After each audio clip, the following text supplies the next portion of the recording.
Most people know that Russia was communist for a long time, and that affects the people a lot, especially the older people who remember that. They remember being under communist rule. They remember the wars, and they talk about it. They'll tell you how terrible it was, or they'll tell you how much they loved it.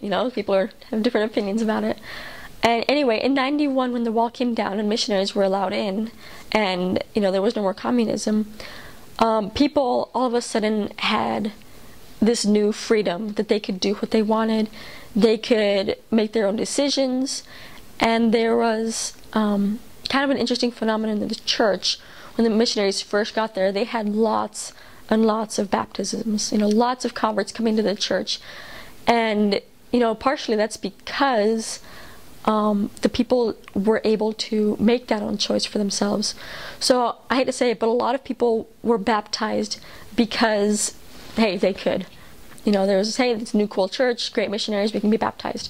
And so now now there aren't as many, frenzied baptisms just, coming in by the dozens.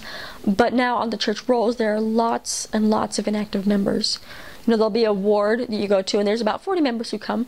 You get the actual list, and there's 600 to 800 members in this area that are just all inactive because they were baptized. And when the church was first came to Russia and the wall first came down, they all got baptized, and now the excitement is kind of worn off, and people don't get baptized as often anymore.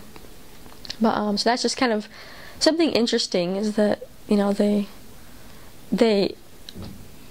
I guess they just didn't know what to do with their new freedom, and now people are kind of toned down a bit. It's still kind of exciting to have this freedom that they can make their own decisions, but just not as much as it was before, I guess.